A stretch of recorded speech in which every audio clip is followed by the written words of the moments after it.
Hello, everyone, and welcome to another episode of the Born to be a Snowfighter podcast, the Metal Pless family podcast.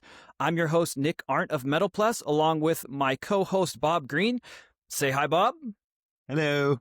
Hello. Today we have a very special guest, an exciting guest we know very well, Mr. Aaron Smith of S&D Snowblowing, S&D Landscapes out of Essex Junction, Vermont. We've known Aaron for many years. He's well known in the industry, not just for pushing snow, but for blowing snow. Inverted blowers, that's something me and Bob are very interested in from back in the day. So we're just going to sit down with Aaron, have a conversation about his history in landscaping and snow removal, and his history in equipment, really. And just have you guys out there get to know Aaron. This is the type of person we want to interview for the Metal Pless Born to be a Snowfighter podcast. So Aaron, welcome, and thank you for taking the time today. Thank you for having me, Nick and Bob. Since day one that we were going to do this podcast, Aaron, you were like at the top of the list because you're so smart and obviously very, very interesting. Your stories are always fun. The professor of snow removal. Affectionately known as the mayor, where he works and lives and walks every day. The mayor? So welcome to the podcast, and thank you. Let's do this. Yeah. Okay. So, Aaron, you're Essex Junction, Vermont. Let's set the scene here. I was just looking this up on the map today. Explain where Essex Junction is, and then I have some comments to make. Go for it. All right, let me see if I can lay it out here. Essex Junction is a village formerly located in the town of Essex. We've suffered a divorce recently, so now we're all by ourselves. My. And it is a suburb of Burlington in Chittenden County. By population, the entire state of Vermont, it's roughly 650,000. The greater Burlington area is a little north of 100,000, and Essex Junction together, pre-divorce, was the second largest municipality in the state with a population of about 22,000. 22,000. So let me get this straight. You're in Essex, no longer Essex Junction. No, I'm in the Junction. Okay, you're in the Junction. I grew up in the town, but I'm from the Junction. Okay, from the Junction. That sounds tougher. Not get carried away. It's still Vermont after all. There you go. So you're way up north. My point is you are way up north, and you are actually not that far from Quebec, and you are not that far from the Metal Pless factory in Plessisville. This is like 2.5 hours, 3 hours from Quebec, or from Plessisville, correct? Yes, plus or minus. In a past life with Bob, I could be in their dooryard in less than 2 hours at the Vanderzon garage. Yeah. I used to be able to go down and buy Aaron breakfast in less than 2 hours. Yes. That's crazy. I forget, being we're now in the Midwest, I forget the geography of how north those states are up there. But we talk about it on this podcast is as Quebec or Montreal, Quebec City, Montreal in particular being like the epicenter of snow removal equipment history and development. You're getting that same effect of snow. So what's an average snowfall season like in Essex Junction, Vermont? So the closest national weather service is going to be the Burlington Airport, and depending on which slice of time you take, anywhere from 81 to 88 inches on the average in Burlington. And then as you head east into Essex Junction, I usually add comfortably 20% to that number. That may be more realistic for the town. Like the farther east you go in the town, the snowfall is higher. I don't have any qualms saying that we are in the 90 to 95 inch a year category. Okay, so serious snow, and enough snow, frequently enough where driveway snow removal is a thing. And this is probably what you're known for if someone has just come across you, the name Aaron Smith in the industry. I'll do a little back history here. Backstory is that you made a video for your company, S&D Snowblowing, 11 years ago. I watched it again today. It's 11 years old. I couldn't believe it. But it is a summary of the driveway service you offer and still offer today. That video, man, was so good, and it is still so good. Tell us a little bit about how you got into landscaping and snow removal, because you do it both. But this is Born to be a Snow Fighter. So how were you born to be a snow fighter, Aaron? Because it seems like you were. Yeah, let's just stick with the snow side. It's much less complicated. I grew up in Essex town, and had a relationship from a young age with a very early model Ariens snowblower, 1964. And so they last forever. They last forever. Guys, I'm not kidding you. I have my grandpa's 1974 Ariens snowblower upstairs that I save as like a bit of a conversation piece. But that's where we got our start. In grade school, middle school, high school, just would do my own driveway, the city walk, path around the house, path to the mulch pile, and then go across to the neighbors, couple neighbors. They didn't even have to pay me. I got paid in cookies a lot. What better way to use a snow day? But you learn on a 1964 Ariens, there are no frills like we have today, handy dandy, quick spout movement, deflection that you don't have to, stop, loosen a huge, wing washer thing to get and then it flies up in your face again. So an impeller about 6 inches in diameter. Yeah. The exposed augers out the front, which to be honest with you was great because you could dig into any pile with that thing. Yeah. I mean, it would just go. Tire chains. And it's kind of unfortunate. We'll circle back to this, but some of the primitive equipment, if you learn on primitive equipment, when you get something nice like a tractor snowblower, it's almost like cheating. So we did that. That was kind of growing up. I taught skiing. I've always loved winter, everything in winter, downhill skiing, cross-country skiing, sledding, snowmobiling, snowshoeing. To be out, the winter's my time. Went to college kind of on a trajectory to be a chemical engineer. Didn't love being inside, breathing the canned air. And chemicals. Yeah. Oh, we used to do that. Ended up going to grad school in Minnesota. And really got into like serious commercial snow removal out there. I lived there for, I guess, 3 winters. For those, like, I still kind of keep some attachments to that area. I worked for Prescription. And when we left there, I promised my wife that we would never do snow removal again, because I think our first Christmas as a couple married out there, I slept through Christmas and most of the day after because I had been on like a 25-hour snow removal bender. And we were able to hold that promise when we came back to Vermont in 2008. I did a couple driveways to the walk behind snowblower. I could get up at 5, have them all done before 7, jump in the car, go ski a few runs for myself, and then teach skiing. And that's great, but there's zero money in teaching skiing. And there's even worse opportunity to hold good full-time employees without significant winter revenue. So we had to revisit the snow removal promise. The internet being what it was and exploding with message boards and that's where I met Paul online. I've made some great friends online. I have business partners from online. They said, don't meet people on the internet. My story says otherwise. No, that's how all of us here met. That was the only way. Right? And that's how me and Bob met. It can't be all bad. So I met the Vanderzons. Paul came down on a whim because it was on his way home one night. I wasn't available. He met with my dad. He's like, oh, this will be great. This will be great for the residential snowblowers. And we, without even having much of a plan, we bought 2 tractors in April of 2013. And we set off on a mission to start the residential business because we already had a few driveways and we figured it would complement our business pretty well.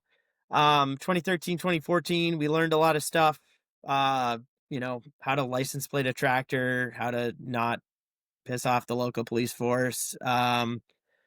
There's just a lot of learning, and it's grown since then. So I think this year will be our 13th season of doing residential driveways.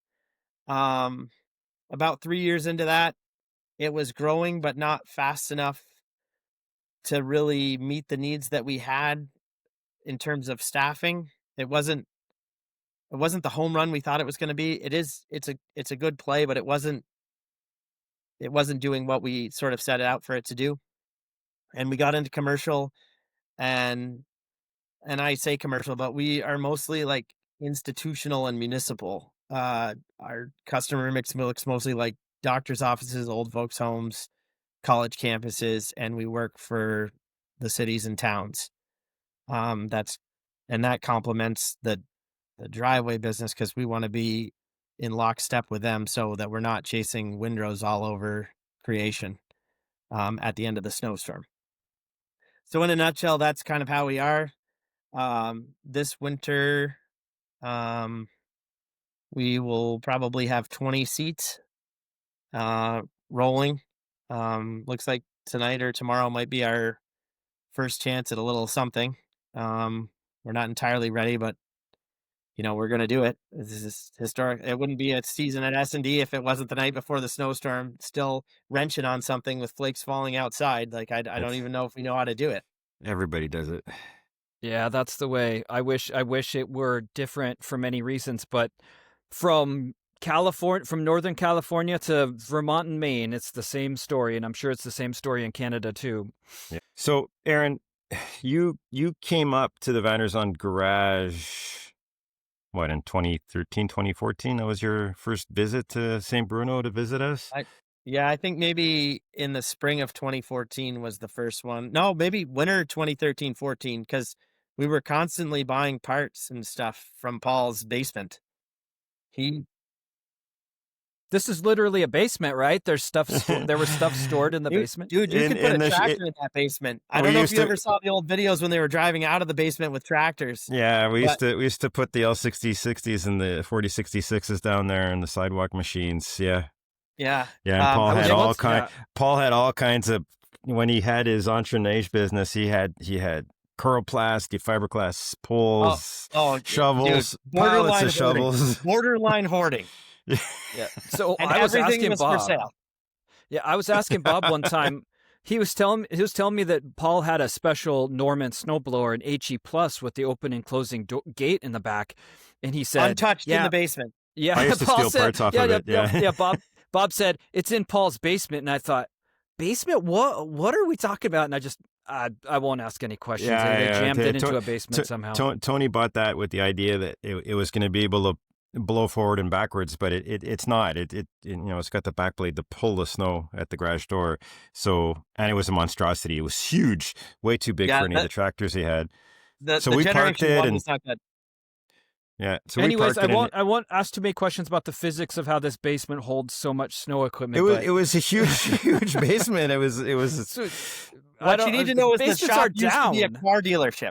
Yeah. Okay. So the Vanderzon garage used to be a car dealership. So that's why we had all the bay doors, the office section, and a basement that the car dealership used to store like all its parts and everything in. All right. So Aaron comes up and visits the basement / dealership of Paul Vanderzon. And when you bought the first tractors and blowers, did the accounts come first and the tractors and blowers came second, or did you say, now I've got these tractors, I'm going to advertise this service? How did it get going? Yeah, we did it absolutely backwards. So we bought 2 tractors like on the idea that this would work. We bought the blowers sight unseen, and I got to be honest with you, business in Vermont is and Canada, and the Vanderzons are this way, and to this day I try to do this as well, but I negotiated on the first tractor actually at a funeral, at a wake, with my dad's cousin. That's a longer story, but we bought that one outright. He made us a huge deal on it. We used it a little bit for landscaping through the summer. And then we realized that we were selling insurance to these people and having only one tractor. We didn't even own a snowplow. To be honest with you guys, I did not even own a truck plow here in Vermont until maybe not even like 2018. Okay. So we had really no way to back this up other than a walk behind snowblower, and that was not going to work at the scale that we were anticipating it to go. And so we were like, man, we need some insurance. but I really can't fork out cash for another, machine, and I don't really want a payment.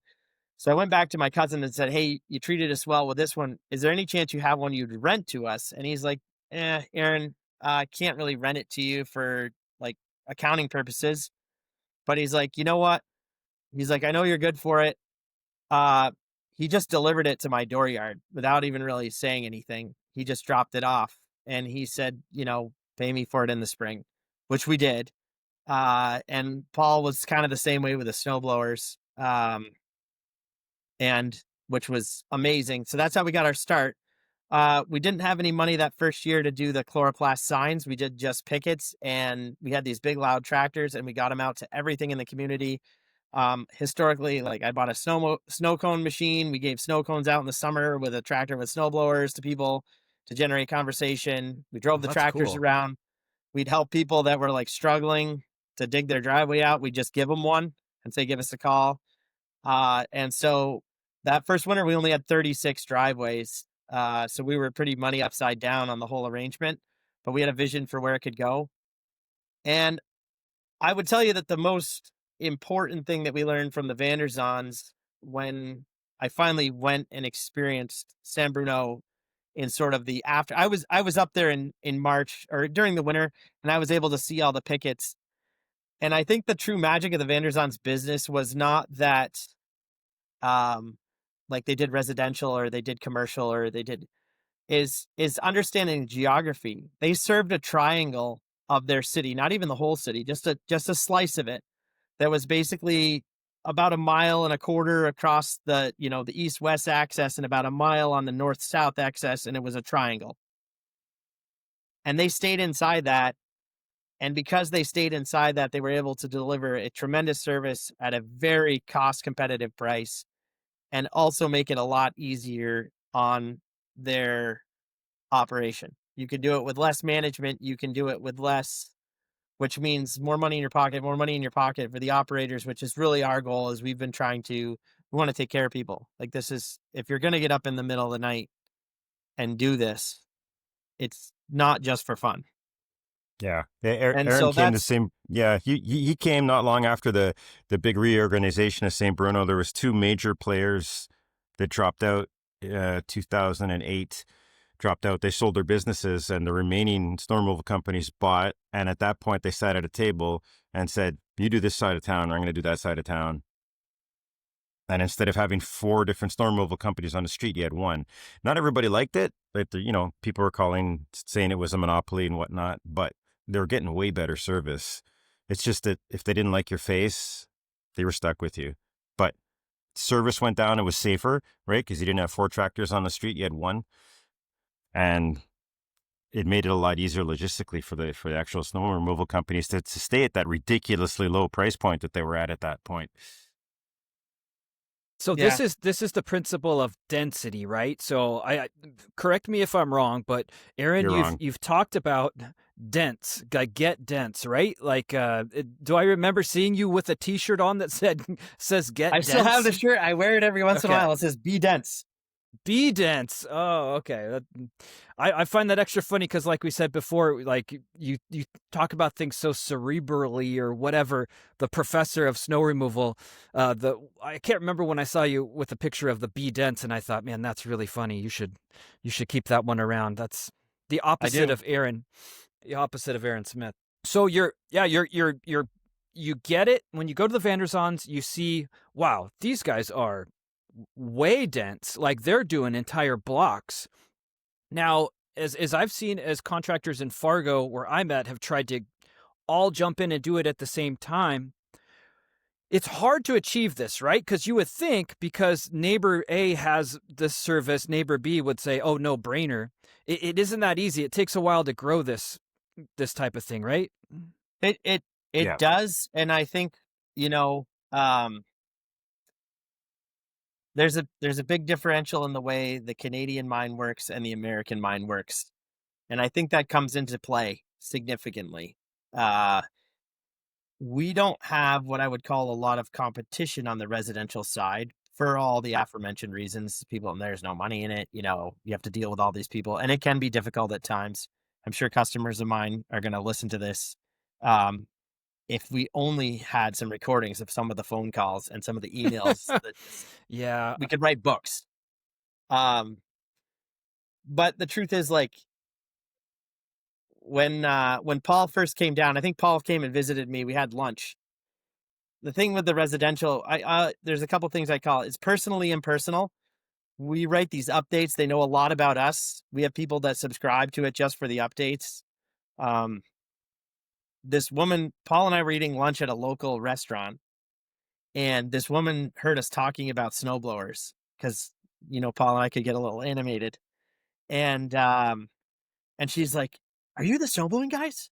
We love you." She like gave us both a hug in the restaurant. We did not know her from Adam's House Cat. As it turns out, she was a customer. But you have all these people you work for, and you just like, oh, you're XYZ this street, You don't. It's personally impersonal. They know a lot about us, but it's neighbors working for neighbors. We've chosen to work in the community in which we live. There are tractors that parked at my house. I'm sure my neighbor would prefer otherwise, but it is what it is. And it just kind of helps keep the whole thing honest and community based, and it helps build the density, which is really the key to operational success and also, profitability. A lot of people are chasing after these big, glorious, like, distribution centers and that's great. Those are very rare here, and it is a very red sea of competition for those. And so why? Yeah.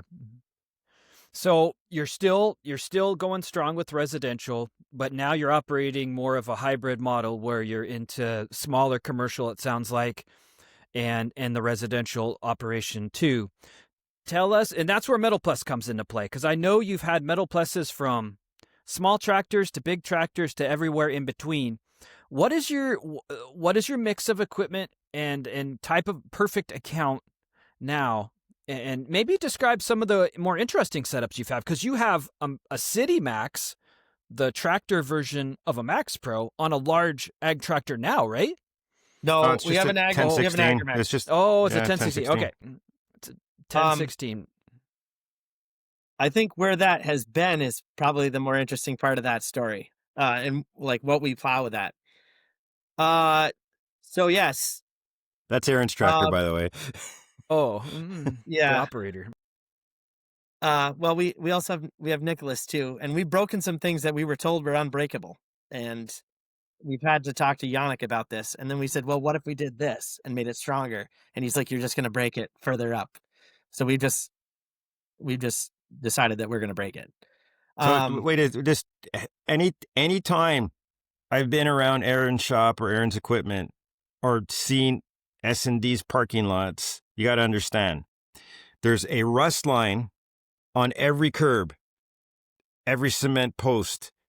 Anything that he can rub his curb feelers on, he's done it, because they go wall to wall. They're like a Zamboni. They don't leave anything untouched. No, yeah, you're not close enough. And to quote Aaron, Bob, we go fast. Yeah. If you can't smell a little burning curb line with that curb feeler, you're not I'm close sure there's enough. sparks flying everywhere when Aaron's plowing. Well, if the curb feeler needs to spark, that's for sure. But I watch these people post these videos online, and they're like, doing the curb lines with a snow raider, and I just like, that looks cold and very uncomfortable. And when you can have the wings and you just do it, and that's kind of one of our things is curb to curb clean. It should look crisp, like no snowbanks, crisp. You just made a comment on something I posted, and where you said something like, "Oh, I'm going through 3 sets of curb feelers this season." I'm like, wait, what is he doing? Like, he sharpens them to knife points. They're weapons. They're paper thin when he's finished with them. You can split wood with them. In fact, the curbs can get damaged as you get towards the end, because they're so sharp and so pointy that it'll crack the concrete. So that's less than ideal. We're actually working on, I just spoke to a guy today. We're actually working on building a carbide enhanced curb feeler, so they don't wear as quickly. It's too expensive. Oh my. We'll let you run with that project there. But Yeah, you mentioned Big Nicholas. You've got some characters working for you. So if anybody hasn't been to SIMA, I'm gonna plug it right now. Come to SIMA. You will get to meet interesting people. Aaron brings Big Nicholas along, Normally, and if yeah. you just meet Big Nicholas, you will be entertained and go away from SIMA going, that was worth it. That was time well spent. We've had many a dinner or lunch or whatever with the S&D folks, but Yeah, for sure. shoot, Nicholas is great. yeah, shout out to And Big Nicholas. I hope he listens. oh, I'm sure that he will. The Plow Maxes are both at his farm right now, getting the final touches. Um, we'll see if we end up using them tonight or not, but they're operable. He said, "quote We can plow snow with them. It may not be pretty, but we can plow snow." Oh, Has with he the has he wings been using changed them it. to push up them in your pile though, or are they actually just sitting there No, resting? because we don't have the loaders are rentals, so we send the loaders away, and the Okay. plows just sit for the summer, and we get to use them. You asked about clients. An ideal client for us is going to be located in the Essex Junction area. At this point, it can be of any size, small or large. Um, I think more specifically, we're looking for the same level of service. You're going to have to buy in it because we deliver a very what this you either want us there and you want to be taken care of, or we're not a fit. That's why that's why we do, doctor's offices. We we have a salon. Um, if there are any young ladies listening, Nicholas is single, and Big he Nicholas, always not like Nick, not Nick the host. we always Yeah. joked him about doing the salon, like that might be an opportunity. But now we do a college campus, and Nicholas is sort of the Ooh. chief of the college campus. Snow Chief. Um, Man. yes. What We have, equipment is Big Nicholas running these days? What is your fleet of Metal Pless attached to right now? yeah, so it's kind of whatever the rental du jour is for the season. We're in Case right now. Shout out to Monroe Tractor for helping us with this, but he has a Great Metal 621 Pless case dealer. with a Plowmax 104218 on it. Okay. When we bought that plow, we had it on a 444 Deer. I'll tell you, it matches better with a 444 Deer than it does with the 621, but it gets the job done. We have Samo's loaders, a 321 case with a Metal Pless 83013, kind of the classic live edge. That does a myriad of small places, just kind of all over the map. I have a John Deere 7230 Premium with a 103616 Agrimax live edge on it. That was my OG Metal Pless. That's got like a truck loading snowblower on the back. That's We the have a rig that I'm case. picturing now. Just because it's got the truck loading snowblower, I'm picturing it as a bigger setup. It But the started on a 6320. The okay, yeah. 103616 started on a 6320, and you know what? It'll do it, but it just takes a lot of operational prowess that is tiring to operate. And if we got deep snow, it knew its limitations. But the 7230 is a weapon. We have a Case 75C that's joining the fleet this year that has a Boss plow on it. We're looking for kind of the right Metal Pless to put on that. This is kind of an experiment, this whole idea, because that one does some houses too. And having the Boss, it's a V plow, you can fold it up, tuck it in, and it's not too bad on the driveways still. Like you're not 10 blocks long in front of you, swinging out. We have a myriad of Normans. We have a live edge Norman. We have regular Norman hybrids. We still have the OG blowers from 2013 that From go the out. video. One's on the back of the K75C, and one's on the back of the OG 6320.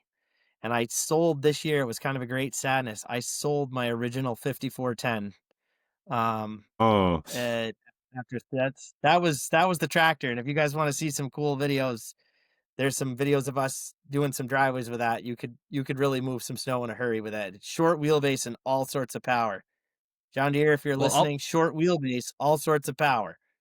It doesn't exist I'll anymore. post a link in the show notes to the S&D promo video from 11 years ago, but both of those original tractors are in there, and it is an awesome video just to get you pumped. Like, the soundtrack's amazing, the visuals are amazing. Aaron does great explaining the service. That's what I found most interesting back in the day, was how concisely Aaron described the service, which is something I was trying to talk about and promote at the same time, and I ended up just saying, forward the video. I just sent the video and said, this explains what we're trying to do.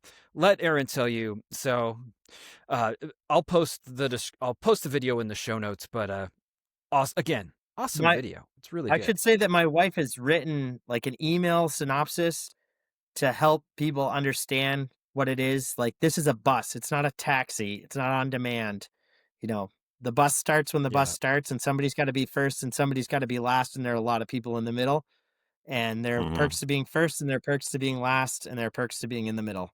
And sometimes those perks change based on how the snow is. And you mentioned earlier, you described it as insurance. So that's something I always tried to coach my customers when I was selling tractors and inverted blowers, to use that terminology, as you see it as an insurance, right? Not a on-demand, you know what, so this has to be exactly the way it is at all times, yada, yada, yada. It's covering your butt for when it's terrible, but it also, when the snow isn't such a huge season, it's the same thing. And that's how I always tried to promote it. Yeah. We tell, especially the commercial people, it's not so much about doing the work. Doing the work is actually easy and fun. What is not easy and fun is being ready to do the work. And if I could only show a video of today of, stress level high, So we're recording this. We're recording this on November 10th. It's about time to have the first snow event in Vermont, and as with everywhere else in the country where it's just starting to snow, the S&D garage is aflutter with activity.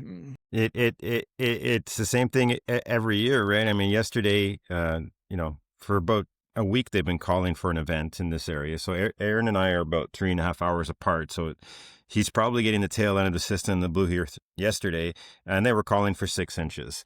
So I went for a drive yesterday because I take great pleasure in watching other people suffer now. That I don't have to do it anymore. The day before, and literally, you drive through any industrial park, there's guys out trying to pin on snowblowers, running around like chickens with their heads cut off, people moving equipment from A to B, where's the PTO shaft?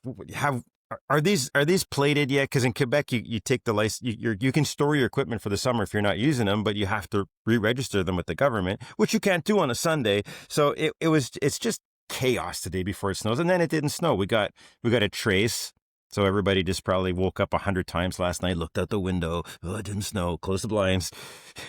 So that's what Aaron's going to be doing tonight. Evil Bob was driving around town laughing at all these people. I saw your Tim Hortons, and I was exceptionally jealous. Sorry. Kathleen just went out and got a coffee for me. See, some things are better north of the line. That's one of them. So I should say, anecdotally, the Vandersons used to plow a plaza with a Tim Hortons in it. We had two Tim Hortons. Ryerson and Chris always took me there, and I was like, man, if I plowed this much place... more Canadian than that. He's snowblowing at a Tim Hortons. One podcast we'll have Rob Vanderson on, and we'll talk about the winter that Tim Hortons closed at midnight.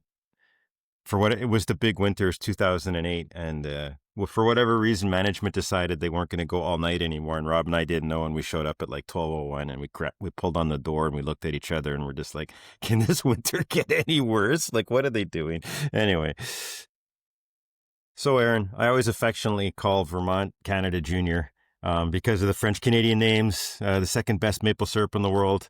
A lot of Canadianisms going on down there, and you really adapted to Canadian style snow removal. Because I have to say, when you drive through Essex, Williston, Essex Junction, Burlington, it's hard not to spot a Metal Pless at this point. And S-Hool had a big following in the area for a few years with their Boy, extendable. it must be French then. Oh, Yeah, it it They must had a be lot of French it. Canadian. it's very French here. I don't remember, Bob, if it was you or Pat and Andre came down and visited us, and they were like looking at all the French Canadian names. You know, we have a guy that's one of our subs. He worked for us years ago, Isaac Paquette. You know, that's very French. But we've anglicized all the French, and it's really Yeah. it's I like it. somewhat humorous. So, you know, Benoit is Benoit, and Yeah. it's got a very Vermont vibe to it, but we do have a very rich French Canadian history. And you know, up until recently, the border was simply like a line in the sand. It was kind of more of a suggestion that than like, you know, an international frontier. And Yeah. I think that's the way we've always seen our neighbors to the north. It was in the time before, it was very convenient for me to go up and see Bob and to see Paul and do what needed to be done. Um, it's still very easy to get to Canada. It can be a little more difficult to come home, uh, which it depends on the day. Yeah. But yes, Yeah. we have a deep French Canadian influence.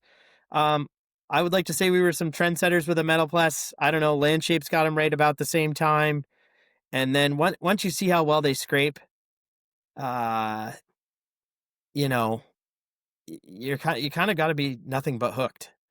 Yep. And then Yep. you know, I want to I say one think, thing about the. Can I just say this quickly about the French Canadian of course. influence and snow Sure. removal here and in, as I understand it to be in Quebec from your sort of recounting, it actually snows here more than it snows in Minneapolis, more than it snows in Chicago. Hmm. And because that's true, um, the pricing is not perhaps as aggressive as what you might get for removing snow in Minneapolis. Uh, Fixed price contracts are definitely a thing. And that's where the Metal Pless came into play. If you're fixing the salt and you can reduce the salt on something that's going to last you for a very long time, then this is helping you put money in your pocket. And if you want to talk about the Quebec influence on snow removal, that really should be what's conversed about. They've turned it into a certainty. They've turned it into contracts. They've taken uncertainty out of things for the customers. And there's good and bad. We could argue that up and down. Ottawa, they have contracts with caps.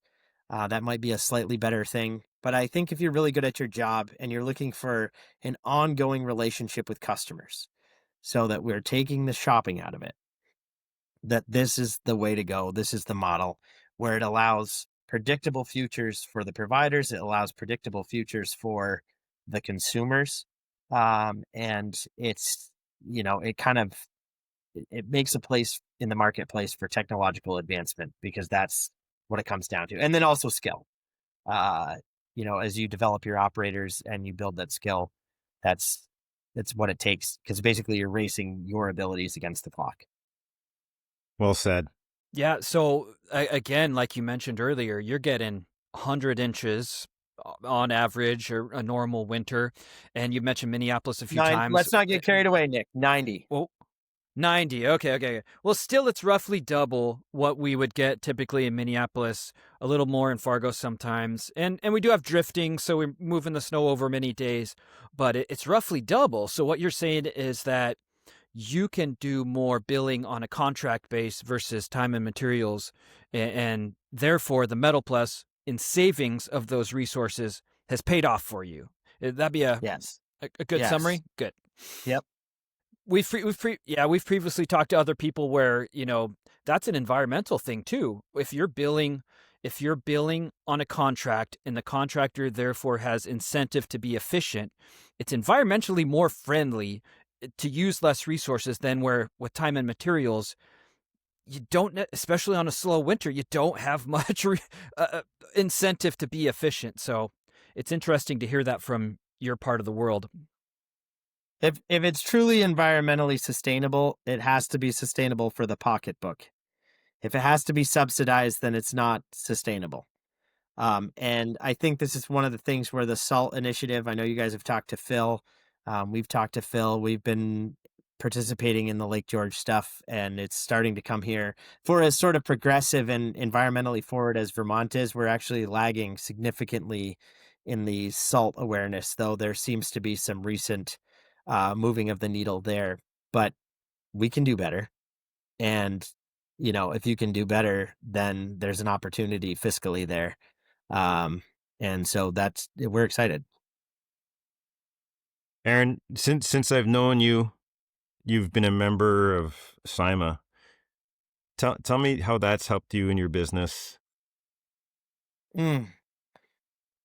Well, I've got to thank Paul Vanderzon for that. And we've mentioned him a lot. It's I wouldn't have gone if it wasn't for him. And when I showed up to that first one in Chicago in 2015, uh, he said, Aaron, he's like, you're going to meet your people. And I didn't quite understand what he meant by that, but some of my dearest friends are from that organization. And, in June, we get to, have a little reunion. But the thing is, the level of, I can call Paul Freed in Syracuse and bounce an idea off of him, and I can call Massimo in Cleveland and bounce an idea off of him, and I can call Herm in Grand Rapids, or bump Bruce Vanderven in a thing on Facebook, or Jason Ehlinger in Minnesota. These are all people, and that's just the surface of it. That we can bounce ideas off, and hey, we tried this and this worked for us and that didn't work. A great example of CIMA is we had a Side Max V plow for a 2038, and I got to tell you, an amazing plow. Way too much plow for a 2038. It nearly destroyed the tractor because it was so strong. It just it was too violent.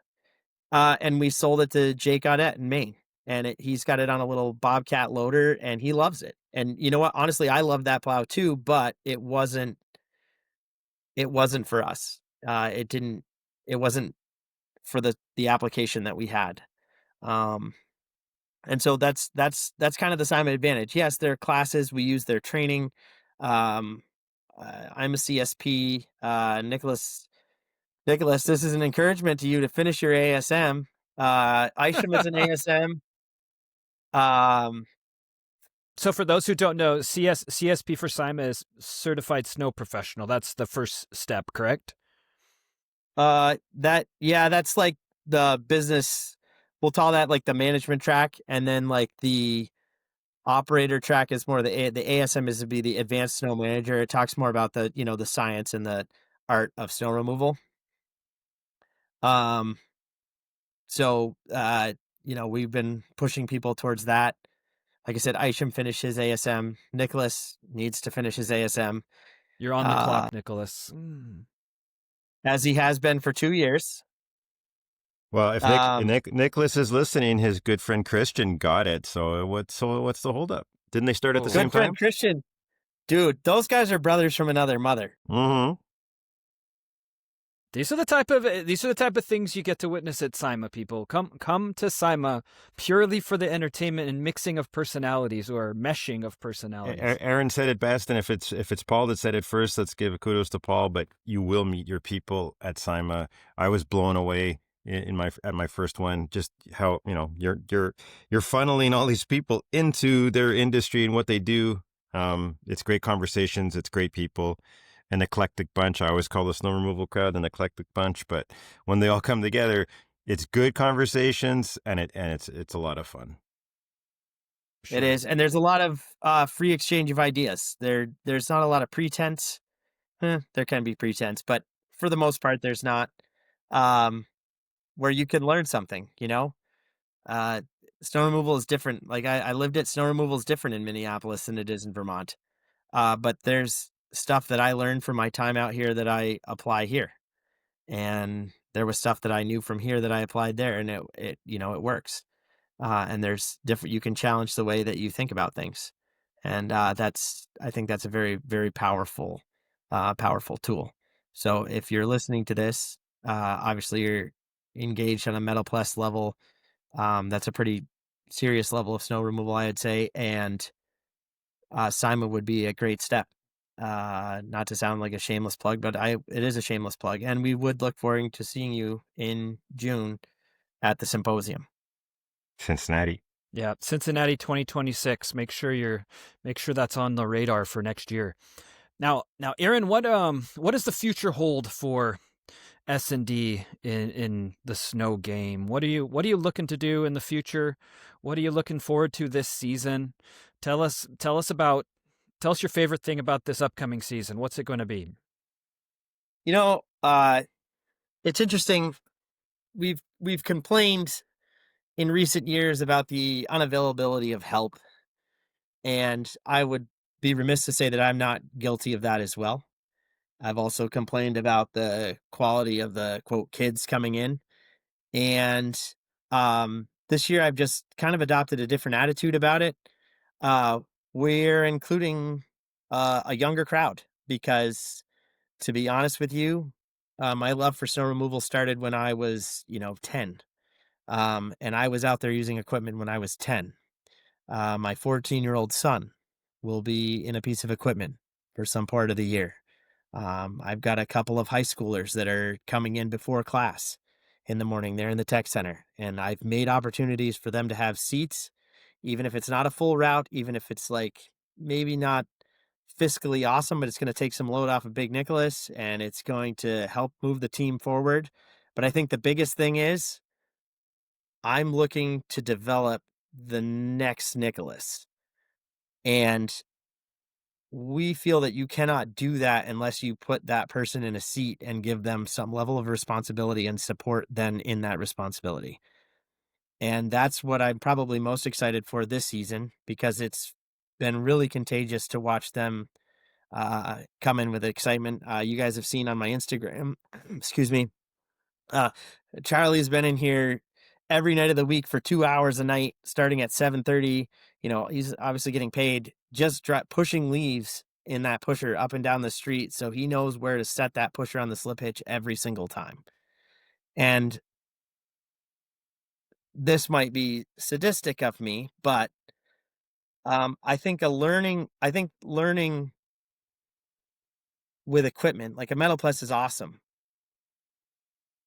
But you can't really appreciate the functionality of a Metal Pless if you have not first appreciated some technology that's much more simple, and the theory of why this works. You will be a much better operator. And I think that's where maybe equipment is going wrong, in that we're trying to do more and more stuff for everybody and taking the thinking out of it. But if you take the thinking out of it, you are not developing the person. And that's where we want to add the value, as the person. Because that's the heart and soul of this. And I think that's what I'm most excited about, is to get these kids in the seats. And if it makes any difference, my kid's been out there since he was 12. We've had a little. There's a story there. There is a story. Yeah. If the Essex Police Department is listening to this, I'm just going to say, if the farmers can use their 12-year-old kids, I'm going to use mine, and we can just talk about that later. Oh. Yeah. So I think that's what I'm most excited for this season. We have some bigger and exciting challenges this year. A new account with a pretty high degree of difficulty, certainly a low degree of tolerance. But I think it's going to be really good. I'm looking forward to. I have assigned myself less plowing. Some people will find that funny, like, oh, why are you out there doing it? You shouldn't be out there doing it. We have a mantra here that you're not going to get asked to do something that somebody else is unwilling to do. In the summertime, we call it the leader's weed whack. This is not, the jefe or the boss gets to sit in the big fat thing. Like, nobody's above a shovel here. And if that's what it comes down to, I've seen Nicholas swing a shovel. I've swung a shovel. Like, I've seen some truly amazing things. And I got to say that we would not be where we are today without the team that we have. And we have some characters. And I think that's what it takes. And we're looking at developing sort of the next generation of characters. Sweet. Excellent. So the younger generation, that's something to be excited about. I see that too, where I always tried when I was selling equipment directly to end users, I try to focus on that younger generation because they're the ones with the enthusiasm and, they're interested in doing it right from the beginning. But, you mentioned your team. I think we'd like to have you on again with some members of your team. Maybe have Big Nicholas on. And Maybe Deanna. have, your wife is involved with the business, correct? Yes. Yeah. She pretty much runs all the customer facing side of the residential business. She's a very gifted writer, and so the updates she sends out, sometimes there's a little poetry, sometimes a little snark and sarcasm because it's needed. If you can't poke fun at yourself, then this really isn't the job for you because it's gonna be a tough road. No, you can't take it too seriously. Bob and I are, as the snow season's starting where you're at, it's also starting everywhere, and sort of we feel the stress from throughout North America. And if you can't have fun, this is not the industry for you. But No, if you can't turn around, it's very serious. To be clear, the stakes are high here. This is a safety facing business. But if you can't, at the end of all that, be serious and then turn a switch, it's going to be tough. Well, Aaron, I think we'll wrap it up here. Again, we'd like to have you back on. Thank you for taking the time. And we also like to say thank you. This is the first episode we're recording since the podcast launched. And we've had great feedback from everyone about how the podcast sounds. And, we're looking to improve it too. So if you have any recommendations, please let us know. You can watch us on YouTube too. I want to make sure you know that, and Spotify and all the normal places. But Aaron, thank you for taking the time today. Good luck potentially tonight, right? You might be going out tonight. Sir. Well, all right. Well, I'll let you know tomorrow. How's that sound? We'll look for your updates online. But for my co-host Bob, just like to say thank you for listening to another episode of the Born to Be a Snowfighter podcast, and we'll see you in the next one. Thank you. Thank you, guys.